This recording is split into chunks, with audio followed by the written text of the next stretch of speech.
आरक्षण और आवंटन की जो पॉलिसी है वो आज इस शासनादेश के माध्यम से जारी की गई है। और आप सब अवगत हैं कि पुनर्गठन और परिसीमन की कार्रवाई जिलों में पूर्ण कर ली गई है। उसके बाद का ये जो चरण है ये आरक्षण का है। इसमें जिला पंचायत अध्यक्ष और जिला पंचायत के जो वार्ड मेंबर्स हैं उनका, क्षेत्र पंचायत के प्रमुख, क्षेत्र पंचायत के सदस्य, ग्राम प्रधान और ग्राम पंचायतों के सदस्य, सभी के सीटों का निर्धारण किया जा चुका है। उनकी संख्या तय हो चुकी है। इस शासनादेश में उनके आरक्षण और आवंटन की व्यवस्था है। आप जानते हैं कि जिला पंचायत के अध्यक्ष 75 हैं, क्योंकि 75 जिले हैं यहाँ पे, और विकास खंड यानी प्रमुखों की संख्या 826 होगी, क्योंकि अभी वर्तमान में 826 ब्लॉक हैं। और ग्राम पंचायतों की संख्या आप अवगत हैं कि लगभग 700 पंचायतें नगरीय निकाय में गई हैं और करीब 150 के आसपास नई पंचायतें जहां पुनर्गठन गोंडा जैसे जिलों में हुआ है वहां बढ़ी हैं। तो कुल मिलाकर जो अभी स्थिति है वो 58,194 58194 ये ग्राम पंचायतों की संख्या है। 58194 और ये बढ़ी हैं करीब 150 के आसपास, लेकिन घटी हैं 700 के आसपास शहर में जाने की वजह से। मैं आपको इस शासनादेश में जो फिगर नहीं है वो वार्ड से संबंधित है। जिला पंचायतों के जो वार्ड बने हैं वो 3051 हैं। क्षेत्र पंचायत के जो 826 ब्लॉक हैं उनमें 75,855 वार्ड बने हैं और 58,194 जो ग्राम पंचायतों की संख्या है उसमें 7,31,813 वार्डों की संख्या है। अब हम थोड़ी देर इस पे बात करेंगे जो पॉलिसी में मुख्य बातें हैं। शासनादेश ये काफ़ी विस्तार से है, आप पढ़ेंगे तो ये का आपको क्लियर हो जाएगा। जो मेन फीचर्स हैं इसके वो ये हैं कि रोटेशन लागू किया जाएगा और रोटेशन लागू करते वक्त वर्ष 95, 2000, 2005, 2010 और 2015 इन सभी पिछले 5 इलेक्शंस में वो पद किसके लिए आरक्षित था उसका संज्ञान लिया जाएगा इस बार आरक्षण करने के पहले। प्रिंसिपल नंबर 1 ये है कि वो पद जो आज तक किसी पर्टिकुलर वर्ग में आरक्षित नहीं हुए हैं क्रमावली के हिसाब से, पहले वो उनमें आरक्षित किए जाएंगे। ये मैं थोड़ा एक्सप्लेन कर दूं। जो पदों का और स्थानों का आवंटन आरक्षण नियमावली 1994 की है उसने एक ऑर्डर ऑफ प्रेसिडेंस बना रखा है कि सबसे पहले शेड्यूल ट्राइब महिला, फिर शेड्यूल ट्राइब, फिर शेड्यूल कास्ट महिला, शेड्यूल कास्ट, फिर महिला, फिर अनारक्षित, ये क्रम है। तो 330 शेड्यूल कास्ट के बाद ओबीसी महिला, ओबीसी, फिर अनारक्षित। इसमें शेड्यूल ट्राइब के लिए जिला पंचायत अध्यक्ष के लेवल पे कोई पद आरक्षित नहीं होता है, क्योंकि जो शेड्यूल कास्ट की ट्राइब की जो पॉपुलेशन है वो 0.5677% होती है। तो 75 का जो वो है वो आधे के गुणांक से कम बनता है। इसीलिए ट्राइब्स के लिए जिला पंचायत अध्यक्ष पद पे कोई आरक्षण नहीं होता, लेकिन ब्लॉक प्रमुखों के 5 पद आरक्षित होते हैं शेड्यूल ट्राइब के लिए। तो 5 में 4 महिला को जाते हैं, क्योंकि 5 में 2 सोनभद्र में आरक्षित होते हैं, तो 2 में 1 महिला के लिए होता है। बट बाकी 3 जिलों में जो एक एक पद आरक्षित होते हैं, तो चूंकि वो एक ही होते हैं तो वो महिला को चले जाते हैं। इसमें कुशीनगर है, देवरिया है और बलिया, ये और 2 आपके सोनभद्र हैं।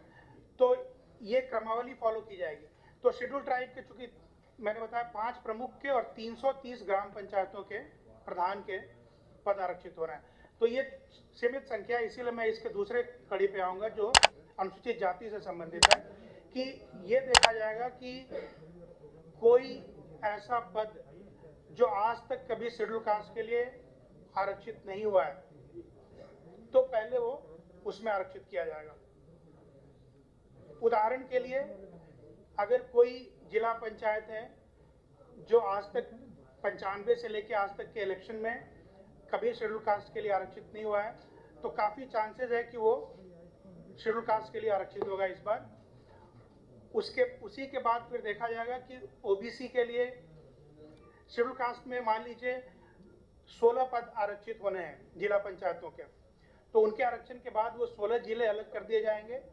75 में से 16 हटाने के बाद जो बचेंगे उनमें देखा जाएगा कि क्या इसमें कोई है जो आज तक ओबीसी के लिए आरक्षित नहीं हुआ है, वो पहले ओबीसी में आरक्षित होगा। फिर वो बाहर करने के बाद जो बचेंगे उनमें ये देखा जाएगा कि क्या कोई ऐसा जिला है जो आज तक महिला के लिए आरक्षित नहीं हुआ है, तो वो फिर महिला में आरक्षित किया जाएगा, और उसके बाद जो बचेंगे वो अनारक्षित की श्रेणी में जाएंगे। तो ये प्रिंसिपल है कि जो आज तक इन क्रमावली के हिसाब से आरक्षित नहीं हुए हैं उनको पहले आरक्षण में प्रायोरिटी देनी है। प्रिंसिपल नंबर 2 ये है कि जो 2015 के चुनाव में उनके आरक्षण की स्थिति है वो 2021 में नहीं होगी। यानी अगर वो अनुसूचित जाति 2015 में रहे हैं तो 2021 वाले चुनाव में वो अनुसूचित जाति नहीं रहेंगे, यानी उसके अगले पे ओबीसी पे जा सकते हैं या फिर उसके आगे जनरल पे जा सकते हैं। तो ये 2 प्रिंसिपल से हैं जो इम्पोर्टेंट हैं। और इसी तरह इसमें एक परिशिष्ट लगाया गया है जिसमें टाइम टेबल बनाया गया है कि क्या करना है। तो 11 से लेकर 15 तारीख के बीच में राज्य स्तर से जिला पंचायत अध्यक्षों का आरक्षण और आवंटन निर्गत किया जाता है। आरक्षण का आशय यह है कि 20% सीटें अनुसूचित जाति के लिए आरक्षित होंगी, ये आरक्षण कहलाता है। अब उसमें लखनऊ शेड्यूल कास्ट में होगा, ये आवंटन कहलाता है। तो ये आरक्षण और आवंटन जिला पंचायत अध्यक्षों का शासन स्तर पर तय होता है।